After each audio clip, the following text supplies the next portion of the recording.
So as always, whenever we come down for the Fossil Festival, our first thing to do was to park up at the top of Lyme Regis before we even get into Lyme Regis and do this amazing walk down into the town. It's about 100 steps, but the views are well worth it.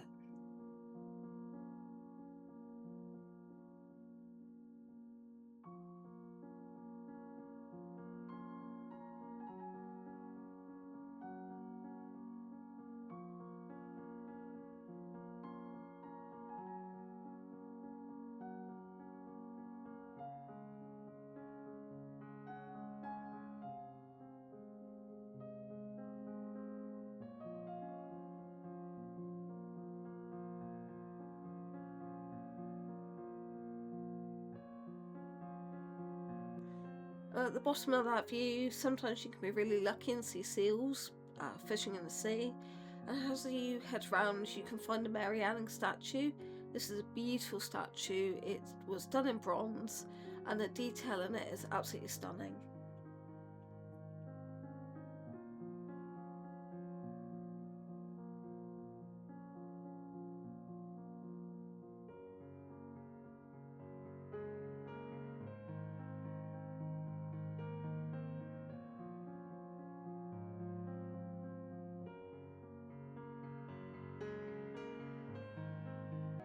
So the event doesn't technically open till 10, and so what we do is we arrive early, and that gives us plenty of time to walk through Lyme Regis because it is quite a length, and then we can get to the areas that we want to hit first.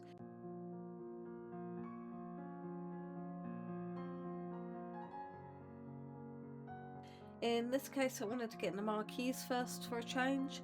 We were allowed, luckily, to walk through them, but we weren't allowed to browse and interact with the settlers who were still at this stage setting up. And this was about 9:45, and a lot of people were struggling to get their setup done, bless them. But I was able to get a quick look before it got absolutely insanely packed.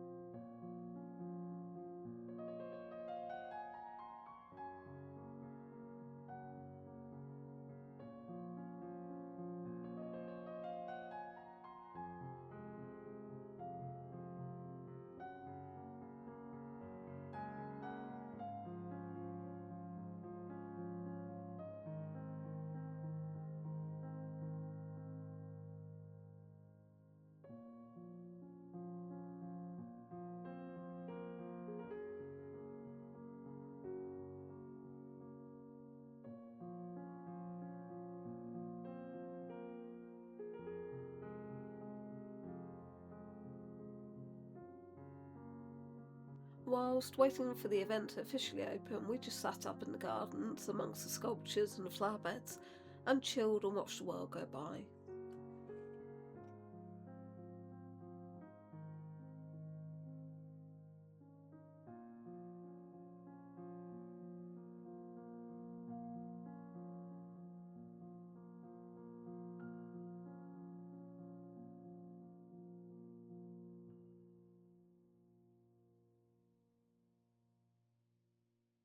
So my first port of call was to go around the second tent, which is more of the universities. There's a couple of artists in there, and then there's corporations like Natural England, the Wildlife Trust and such, charities and whatnot.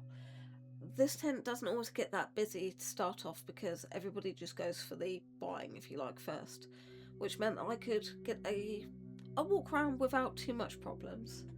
I was able to say hi to people, to have a good look at the tables, and to really appreciate what was going on. But even within 15 minutes of being in that tent, it started to get a little bit tight.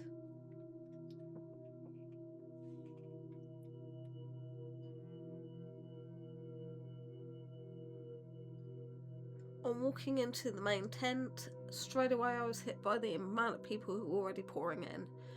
It wasn't just single people, just adults. There were dogs, there were prams, there were pushchairs, there were children. There was a lot to deal with. I'm not great in crowds as it is, but what I found was being small, and not really being pushy or shovey, I'm always very polite with people, I couldn't get near the tables. And when I did, I had people pushing me out of the way. It was frustrating. So I accepted that straight off the bat I was not going to get near these tables. I was being blocked, body blocked, almost like, in Dumbo, when all the elephants turn around and turn their backs on Dumbo. That's how it felt at points. But I was determined. I kept on trying to look, and that's why I took my camera with me. I know I'm probably not meant to film in there, but it was the only way that I could actually see anything. Some of the tables luckily didn't have as many people on them, which did give me a chance to look.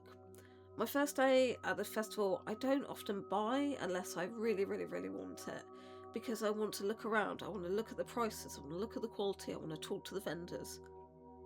But when the tent is rammed with people, it's very difficult to do that, which is a shame.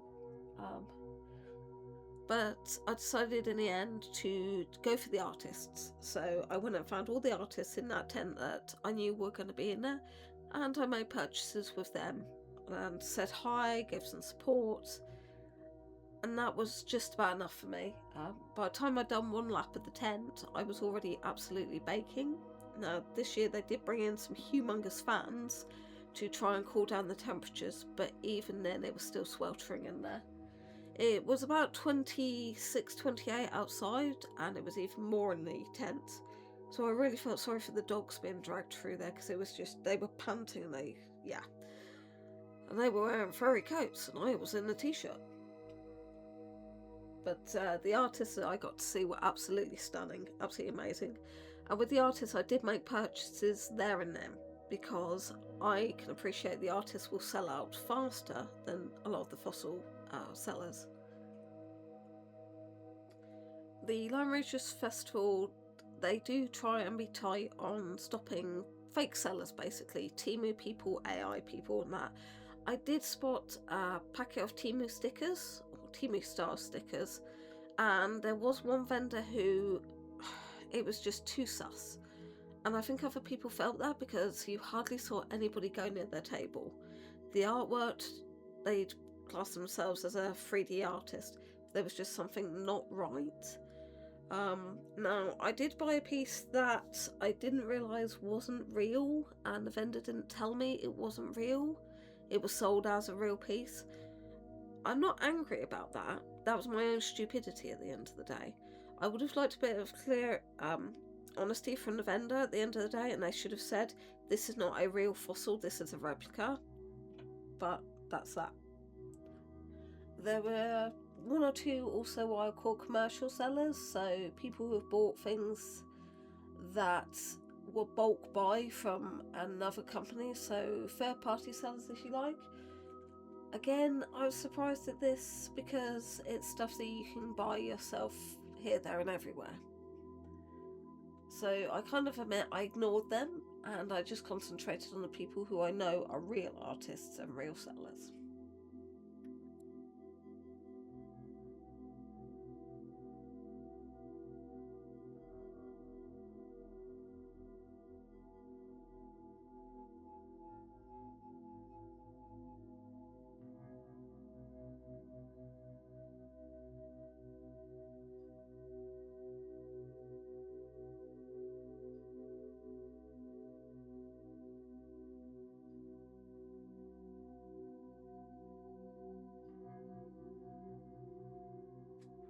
Price-wise, straight away I noticed that a lot of the vendors were selling items a lot more expensive than they did last year. So this was part of my look around and work out what I was going to buy and what I wasn't going to buy. The good thing was that there was something for everybody. There were items for over £1,000, and then there were items for a tenner, a fiver, lucky dip bags, which was absolutely brilliant. So something for everyone's pocket, which is always good.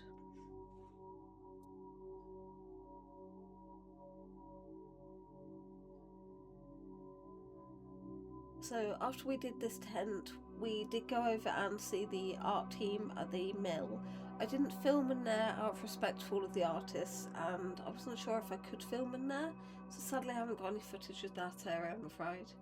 Shortly after this, there was an accident. My mum had a fall, and we basically stopped for the day after that. For day 2, I started as I did on day 1, but this time the cellars on the front wall set up, so I was able to go down and have a quick look at those.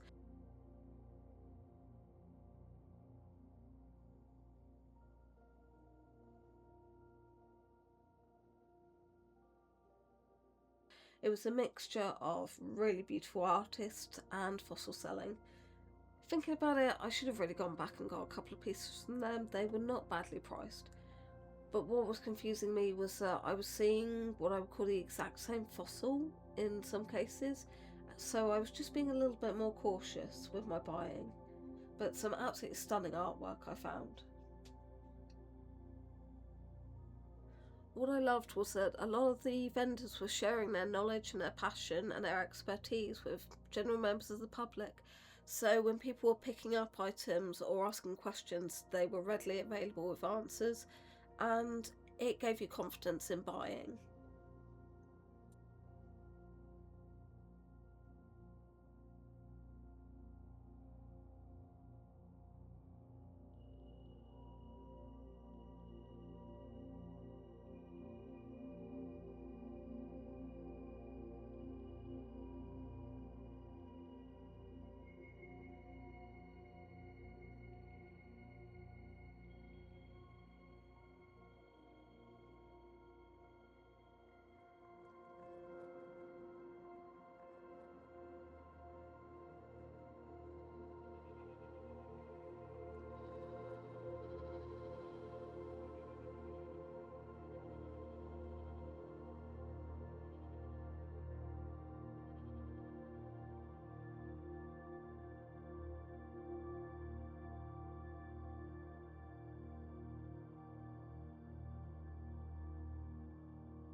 The good thing on the Sunday was that there was a lot less people. A lot of people had been there on Saturday and were going to other events on the Sunday. This meant that the tents weren't quite so busy, so I was able to take a bit more time and look and make decisions.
So along with fossils of animals, you also had crystals, gemstones, books, all sorts being sold. So there was a really good plethora of different items to look at and get interested in. There was jewellery as well, which was very, very beautiful. And the way that each seller displayed their items was very unique. Everyone had a different way of displaying, and it meant that you had a fresh look and helped you decide if you fancied something or not.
I also made sure that I got quite a lot of little photos of the replica skulls.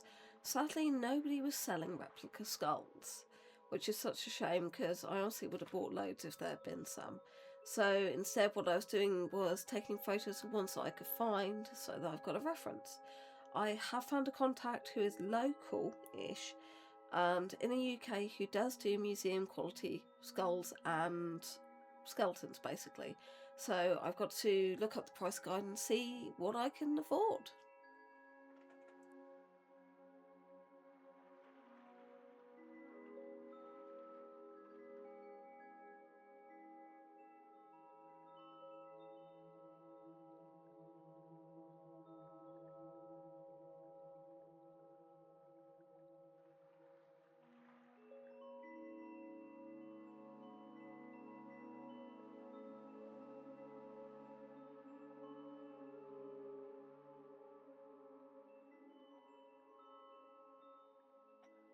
There are also a lot of areas where children can get hands-on with fossils, with drawing, doing rubbings, all sorts of activities, even learning how to polish and Dremel pieces. So there is a really good educational balance to the show, and I think that is really important because it's teaching the next generation on what paleontology and fossil finding and such is about, and drumming up the interest.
This time I was a bit puffed, so we decided to stop for lunch in this beautiful little cafe. It's towards the bottom of Lyme Regis Hill, and they do an amazing range of food, sandwiches, drinks, very, very good prices, wonderful customer service, and best gluten-free sandwich I can get.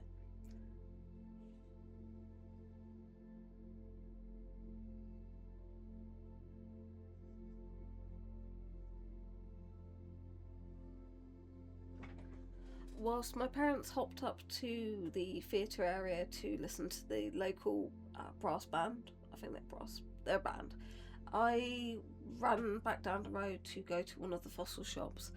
The big fossil shop on the main hill has changed a lot, and they've gotten rid of a lot of what I call the good stuff and gone much more commercialised. So I decided to pop into this one, which is smaller, but they have more specialty pieces in them, shall we say, and I was not disappointed. I've got some really good ideas, and the thing is I can pop back whenever I fancy and get some bits. They've got rarer pieces in there, things that you wouldn't see as much on the festival side of things, and I just love walking around there. They've also got a beautiful display down in the cellar, which is a bit creepy.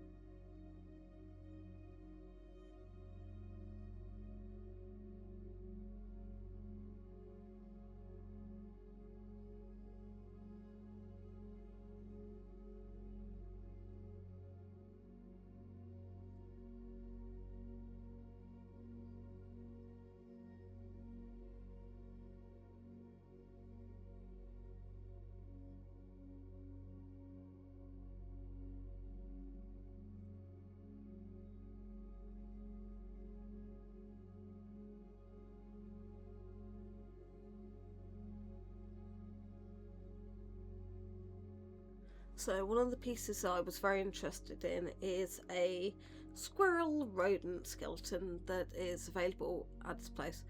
It's not yet for sale because they still want to do more testing and to get an exact date, and also try and get a species and possibly bring the fossil up more so that you can see it.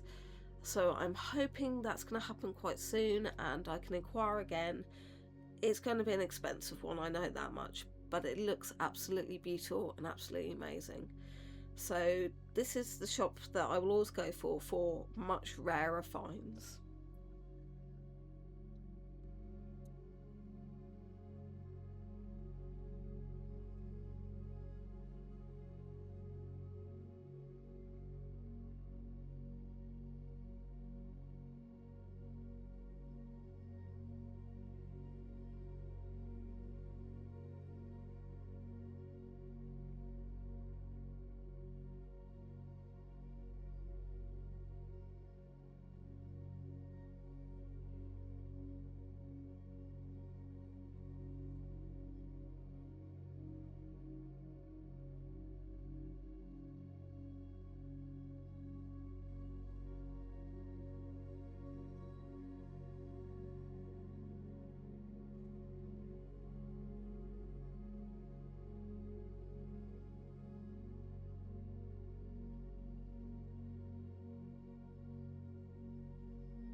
So next I popped into the museum and I went around really quickly. There were a lot of children in there and I just wanted to get a couple of reference photos at the end of the day. Nothing had changed really from last year, so it was just quick in and out. This year they did charge £2 for entry, which was no problem for me. In previous years this event was free, but literally this year nobody was putting anything into the buckets, and it's pretty much funded off of donations. So I was trying to put money into every bucket I could find, but other people were literally just charging in and not putting any money in at all, but they still expect this event to happen. So fingers crossed they did manage to make enough money for next year.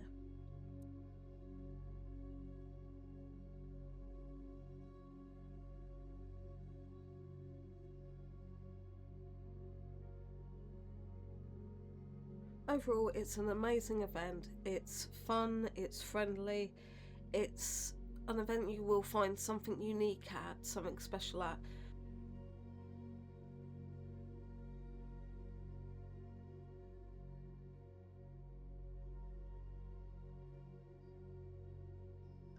I would definitely say be aware of how you travel, how you get into Lyme Regis, and definitely use the park and ride. It's cheap as anything. But if you do attend, please put some money in the buckets and help keep this amazing little festival going. The volunteers are outstanding, everybody is really helpful, and yeah, it's a brilliant little event.